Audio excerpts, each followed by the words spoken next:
जय श्री कृष्ण। हमारे हिंदू धर्म में वैसे तो सभी एकादशियों को अपना ही महत्व है, लेकिन इंदिरा एकादशी जो कि पितृपक्ष में पड़ती है, ऐसी मान्यता है कि पितृपक्ष में पड़ने वाली इंदिरा एकादशी का व्रत रखने से पितरों को स्वर्ग की प्राप्ति होती है।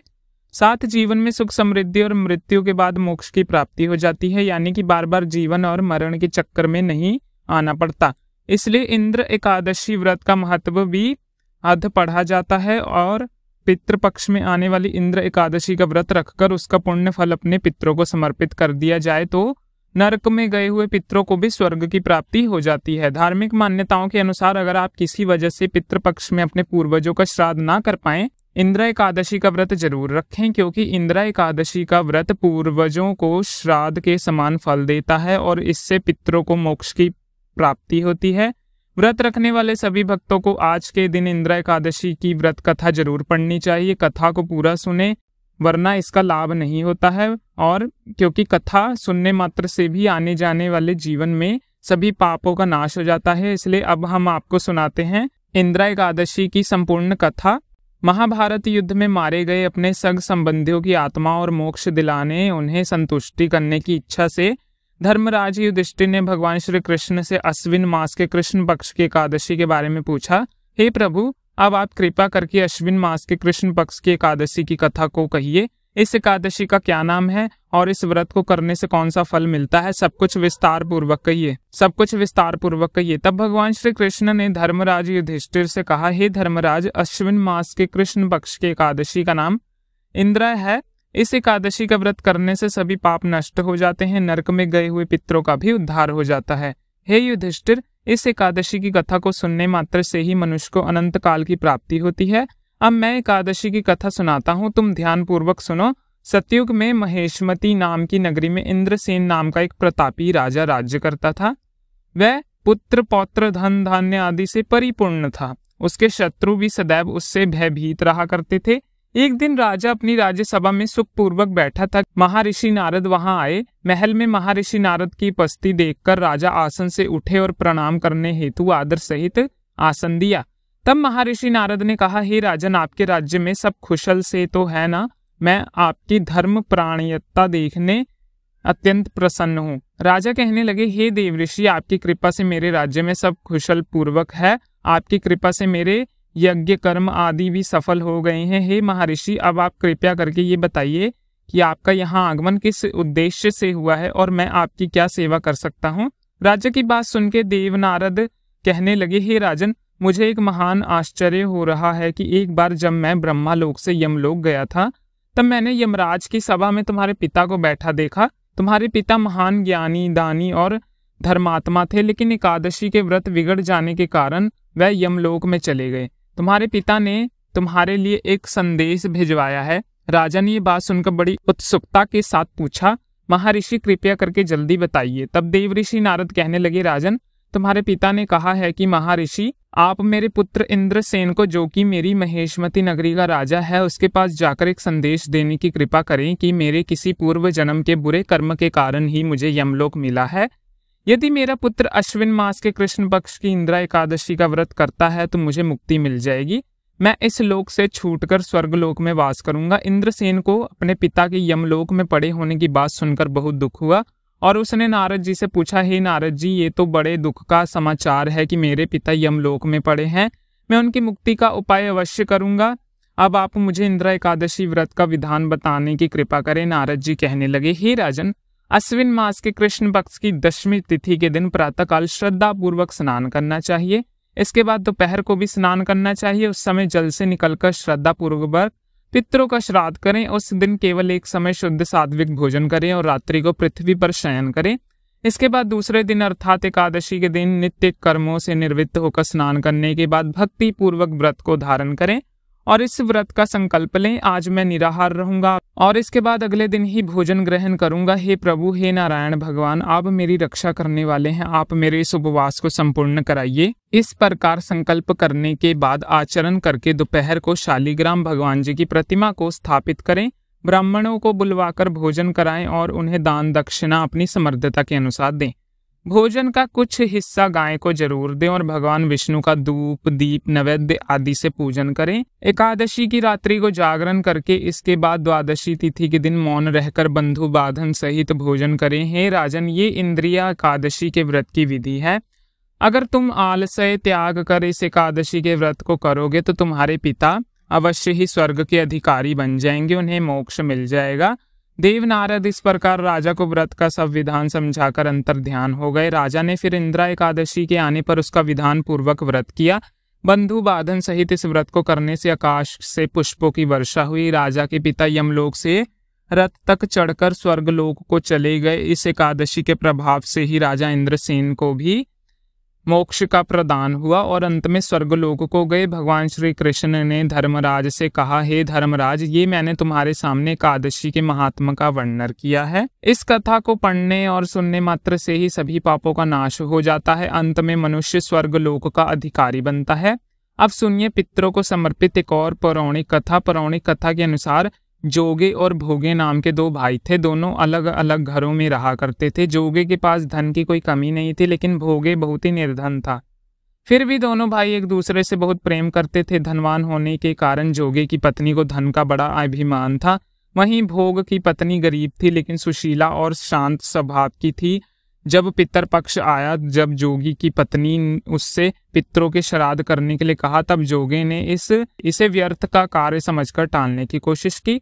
लेकिन जोगी की पत्नी केवल अपनी शान दिखाने के लिए श्राद्ध का कार्यक्रम करना चाहती थी। अपने माय के पक्ष के लोगों को बुलाकर उसने भारी दावत कर सके। अब जोगे की पत्नी ने उससे कहा कि मुझे कोई परेशानी ना हो, इसलिए आप ऐसा कह रहे हैं, लेकिन मैं सच कहती हूँ कि मुझे कोई भी परेशानी नहीं होगी। मैं भोगे की पत्नी को भी बुला लूंगी, हम दोनों मिलजुल कर सारा काम कर लेंगी। और फिर अगले दिन भोगे की पत्नी सुबह सवेरे आकर घर का सारा काम करवाने लगी और तरह तरह के पकवान बनाए और फिर घर के सारे काम निपटाकर वह अपने घर वापस आई, क्योंकि उसे पितरों का तर्पण जो करना था।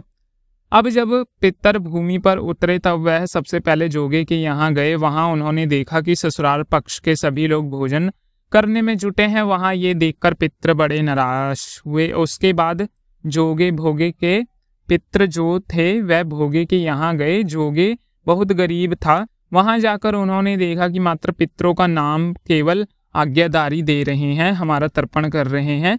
पितर उसके राख चाटते हैं और फिर वह भूखे ही रह जाते हैं और इस प्रकार भूखे ही नदी के तट पर पहुंच जाते हैं, क्योंकि भोगे के यहाँ पकवान बनाने के लिए कोई भी सामग्री नहीं थी।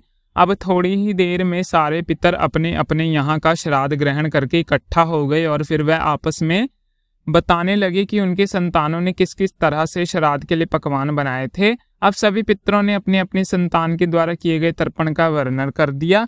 तब बारी आई जोगे भोगे के पितरों की। अब जोगे भोगे के पितरों ने सारी बात बता दी। अब उन्होंने सोचा, अगर भोगे निर्धन नहीं होता तो शायद श्राद्ध करने में बड़ा समर्थ होता और इस प्रकार उन्हें भूखा वापस नहीं आना पड़ता, क्योंकि भोगे के घर में तो खाने के लिए 2 जून की रोटी भी नहीं थी। ये बात सोचकर पितरों को भोगे पर दया आ गई और वह अचानक वह नाच नाच कर गाने लगे कि भोगे के घर धन हो जाए, भोगे के घर धन हो जाए। इस तरह भोगे के पितर भोग को आशीर्वाद देते हुए, अब शाम का समय हो गया था, लेकिन भोगी के घर में खाना के लिए कुछ भी नहीं था। उसके बच्चे सुबह से भूखे थे। अब शाम के समय बच्चों ने अपनी माँ से कहा कि माँ, हमें बहुत तेज से भूख लगी है। तो उन्होंने उसे टाल दिया और गुस्से से गरज कर भोगे की पत्नी ने कह दिया, जाओ आंगन में जो होदी रखी है जाकर खोल लो और जो मिल जाए उसे आपस में बांटकर खा लेना। अब बच्चों ने वहां जाकर अब जब होदी देखी तो दौड़े दौड़े माँ के पास आए और कहने लगे, माँ, होदी तो मोहरों से भरी पड़ी है। आंगन में आकर जब भोगे की पत्नी ने ये सब हाल देखा तो वह आश्चर्य रह गई। उसके तो आश्चर्य का ठिकाना ही नहीं रहा। उसने देखा होदी तो सचमुच मोहर से भरी हुई है। इस प्रकार पितरों ने आशीर्वाद से भोगी के धन्य धान्य से परिपूर्ण होने का आशीर्वाद दिया, उसके घर में भी धन के भंडार भर जाए।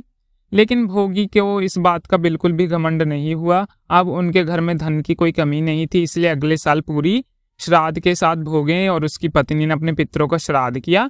भोगे की पत्नी पितरों के लिए 56 प्रकार के व्यंजन तैयार किए और उन्होंने ब्राह्मणों को घर पर बुलवाकर उन्हें भोजन भी कराया।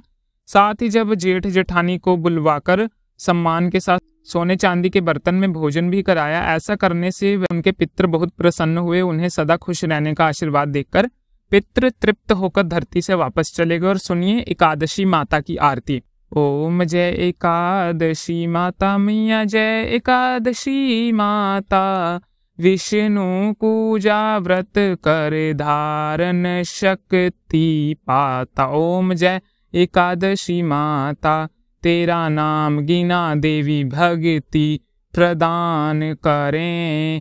गौरव की देनी माता शास्त्रों में वर्णन करती, गौरव की देनी। ओम जय एकादशी माता, मार्गशीर के कृष्ण पक्ष की उत्पन्न विषय अवतारण है। जननी शुक्ल पक्ष में हुई मोक्षदा मुक्तिदायिनी बन आई। जय एकादशी माता, पौष के कृष्ण पक्ष की सफला नामक है। शुक्ल पक्ष में हो पुत्रदा आनंद अधिक रहे। ओम जय एकादशी माता, नाम पष्टिला माघ मास में कृष्ण पक्ष आवे। शुक्ल पक्ष में जया कहावे, विजय सदा पावे। जय एकादशी माता, विजया फागुन कृष्ण पक्ष में, शुक्ला मल की पाप मोचनी। कृष्ण पक्ष में चैत्र महाबल की। ओम जय एकादशी माता, चैत्र शुक्ल में कामदा धन देने वाली वरथनी। कृष्ण पक्ष में विशाख महावाली। ओम जय एकादशी माता, शुक्ल पक्ष में मोहनी अपरा। जेठ कृष्ण पक्ष में निर्जला मैया, जेठ पक्ष में निर्जला सब सुख करनी शुक्ल पक्ष की। जय एकादशी माता, बोलो जय एकादशी माता। योगिनी नाम आषाढ़ में जानो कृष्ण पक्ष करनी। देवशयनी नाम कहा वो शुक्ल पक्ष धरनी। जय एकादशी माता, कामिका श्रावण मास में आवे कृष्ण पक्ष में कहिए। श्रावण शुक्ला होए पवित्रता आनंद से रहिए। जय एकादशी माता, अजा भाद्रपद कृष्ण पक्ष की परिवर्तनी शुक्ला इंद्रा। अश्वन कृष्ण में मृत से भवसागर निकला। जय एकादशी माता, पाप कुंश है शुक्ल पक्ष में आप हरण हारी रमा। कार्तिक में आवे सुखदायक भारी। ओम जय एकादशी माता, देवस्थान शुक्ल पक्ष की दुख नाशक मैया। पावन से करो विनती पार करो नैया। ओम जय एकादशी माता, परम कृष्ण पक्ष में होती जन मंगल करनी। शुक्ल पक्ष में होए पघनी दुख दरिद्रता हरनी। ओम जय एकादशी माता, जो कोई आरती एकादशी की भक्ति सहित गावे। जन गुण दित्या स्वर्ग का वास व निश्चय पावे। ओम जय एकादशी माता, ओम जय एकादशी माता, ओम जय एकादशी माता। ओम नमो भगवते वासुदेवाय नमः। वीडियो अच्छी लगी हो तो कमेंट बॉक्स में ओम नमो भगवते वासुदेवाय जरूर लिखें और भगवान विष्णु को अपना, ताकि भगवान विष्णु की कृपा आप और आपके परिवार पर सदैव बनी रहे। वीडियो अच्छी लगी हो तो वीडियो को ज़्यादा से ज़्यादा लोगों में शेयर कीजिए, लाइक कीजिए और चैनल को सब्सक्राइब कीजिए, ताकि आने वाली और भी अन्य एकादशियों के बारे में आपको पता लग सके। धन्यवाद।